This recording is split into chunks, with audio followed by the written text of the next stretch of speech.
Tally പ്രൈമിൽ എങ്ങനെയാണ് GST rate പുതിയത് adopt ചെയ്യുന്നത് നോക്കാം. എഫക്റ്റീവ് ഡേറ്റ് കൊടുത്തുകൊണ്ട് ചെയ്യുന്നതുകൊണ്ട് നമുക്ക് വളരെ മുമ്പ് തന്നെ ചെയ്യാൻ സാധിക്കും. ഐറ്റം ലെവൽ, ലെഡ്ജർ ലെവലൊക്കെ ചെയ്യാൻ സാധിക്കും. ഗേറ്റ് വേ ഓഫ് ടാലിയിൽ നിന്നും Alt G പ്രസ് ചെയ്തുകൊണ്ട് GST റേറ്റ് സെറ്റപ്പ് എന്ന് ടൈപ്പ് ചെയ്യാം. താഴെ നമുക്ക് GST റേറ്റ് സെറ്റപ്പ് ലിസ്റ്റ് ചെയ്യും. എൻ്റർ ചെയ്ത് സെലക്ട് ചെയ്യാം. Stock items, stock groups, ledgers, groups ഒക്കെ ഇവിടെ കാണാൻ സാധിക്കും. ലെഡ്ജർ ലെവലിൽ നമുക്ക് മാറ്റാം. ആദ്യം ഏതെങ്കിലും ലെഡ്ജർ ഹെഡിന് GST റേറ്റ് ചേഞ്ച് ഉണ്ടെങ്കിൽ ആ ലെഡ്ജർ സെലക്ട് ചെയ്തുകൊണ്ട് നമുക്ക് സ്പേസ് ബാർ അടിച്ച് സെലക്ട് ചെയ്യാം. അത് കഴിഞ്ഞ് അപ്ഡേറ്റ് GST ഡീറ്റെയിൽസിൽ ക്ലിക്ക് ചെയ്തുകൊണ്ട് റേറ്റ് മാറ്റാൻ സാധിക്കും.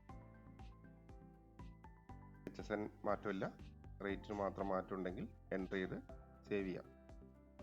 ഇനി സ്റ്റോക്ക് ഐറ്റംസിൻ്റെ ചേഞ്ച് എങ്ങനെയാണ് ചെയ്യുന്നത് നോക്കാം.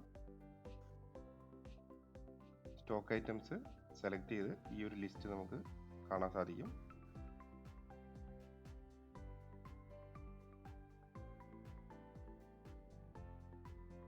ആവശ്യമുള്ള ഐറ്റംസ് ഞാൻ സെലക്ട് ചെയ്തു. സ്പേസ് ബാർ അടിച്ചുകൊണ്ട് അപ്ഡേറ്റ് GST ഡീറ്റെയിലിൽ ക്ലിക്ക് ചെയ്തു.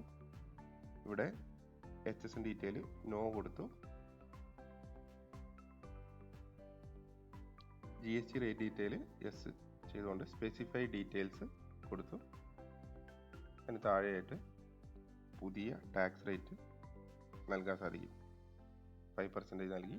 അതിനുശേഷം എഫക്റ്റീവ് ഡേറ്റ് 22 സെപ്റ്റംബർ 2025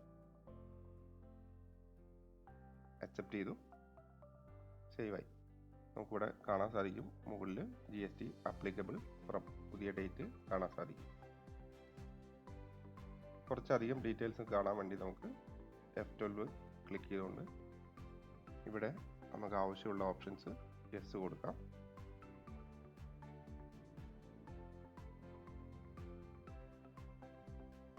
ഡിസ്പ്ലേ ചെയ്യേണ്ട ഡീറ്റെയിൽസ് നമുക്ക് യെസ് നൽകിക്കൊണ്ട് എൻ്റർ ചെയ്യാം.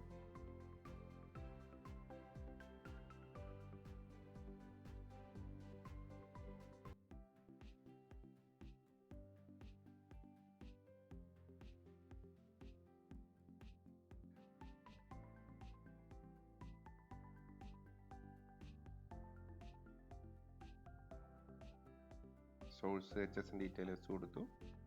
HSN ഡിസ്ക്രിപ്ഷൻ എസ് കൊടുത്തു. എൻ്റർ ചെയ്ത് പുറത്തേക്ക് വരാം. ഇവിടെ നമുക്ക് ഡീറ്റെയിൽഡ് ആയിട്ട് കാണാൻ സാധിക്കും ഏത് ലെവലിലാണ് സോഴ്സ് HSN GST ഡീറ്റെയിലൊക്കെ നൽകിയിരിക്കുന്നത് കാണാൻ സാധിക്കും. Tax percentage, effective date, HSN code, item ലെവലിലാണോ ലെഡ്ജർ ലെവലിലാണോ ഡിഫൈൻ ചെയ്തിരിക്കുന്നതൊക്കെ കാണാൻ സാധിക്കും. നമുക്ക് ബേസിസ് ഓഫ് വാല്യൂസ് ക്ലിക്ക് ചെയ്തുകൊണ്ട് സ്പെസിഫിക് HSN ഫിൽട്ടർ ചെയ്തിട്ട് നമുക്ക് GST റേറ്റ് ചേഞ്ച് ചെയ്യാൻ സാധിക്കും. ഞാനിവിടെ ഒരു HSN ഫിൽട്ടർ ചെയ്തു. ഇത്രയും ഐറ്റംസിന് മാത്രം നമുക്ക് സ്പേസ് ബാർ അല്ലെങ്കിൽ control plus space bar select ചെയ്തുകൊണ്ട് ടോട്ടലായിട്ട് സെലക്ട് ചെയ്യാം.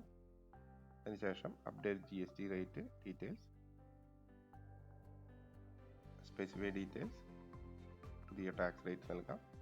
മുൻപ് നൽകിയ പോലെ തന്നെ എഫക്റ്റീവ് ഡേറ്റ് കൊടുക്കാം. സേവ് ചെയ്യാം.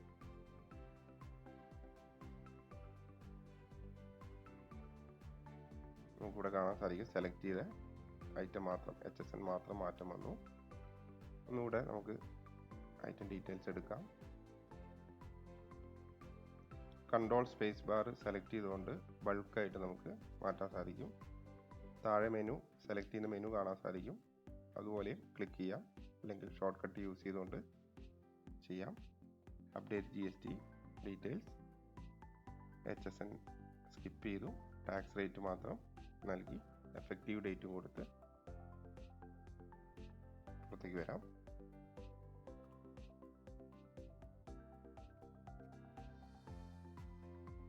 ബൾക്കായിട്ട് നമ്മൾ റേറ്റ് ചേഞ്ച് ചെയ്തു. ബൾക്കായിട്ട് റേറ്റ് ചേഞ്ച് ചെയ്തതിന് മുമ്പായിട്ട് നമ്മുടെ GST ഐറ്റത്തിന് മാറ്റം വന്നത് മാത്രം കണ്ടുപിടിച്ചുകൊണ്ട് മാത്രം ചെയ്യുക. അതിന് ടാലിയുടെ GST rate checker utility use ചെയ്യാം. എഫക്റ്റീവ് ഡേറ്റ് ഹിസ്റ്ററി എങ്ങനെയാണ് എടുക്കുന്നത് നോക്കാം. ഒരു ഐറ്റം സെലക്ട് ചെയ്തു, അപ്ഡേറ്റ് GST ഡീറ്റെയിൽസ് ക്ലിക്ക് ചെയ്തു. ഇവിടെ നമുക്ക് കാണാൻ സാധിക്കും HSN details history, GST rate details history. Click ചെയ്യാം. ഇവിടെ നമുക്ക് ഫസ്റ്റ് ഡേറ്റ് കാണാം. രണ്ടാമത് നമുക്ക് പുതിയതായിട്ട് നൽകിയ ഡേറ്റും കാണാൻ സാധിക്കും. ആദ്യത്തെ ടാക്സ് റേറ്റ് എങ്ങനെയാണെന്ന് നോക്കാം. ഇവിടെ നമുക്ക് 18% കാണാൻ സാധിക്കും. പുതിയ എഫക്റ്റീവ് ഡേറ്റിൽ എങ്ങനെയാണ് ടാക്സ് വന്നിരിക്കുന്നത് നോക്കാം. യെസ് കൊടുക്കാം. ഇവിടെ നമുക്ക് പുതിയ റേറ്റ് കാണാൻ സാധിക്കും 5%. താലി ഓട്ടോമാറ്റിക്കായിട്ട് 22-ാം തീയതി മുതൽ നമ്മൾ അഡ്വാൻസ് ആയിട്ട് നൽകിയാൽ പോലും 22-ാം തീയതി മുതൽ പുതിയ റേറ്റിൽ ബില്ലിങ് സ്റ്റാർട്ട് ചെയ്യും. എഫക്റ്റീവ് ഡേറ്റിൻ്റെ ഒരു ബെനിഫിറ്റ് അതാണ്.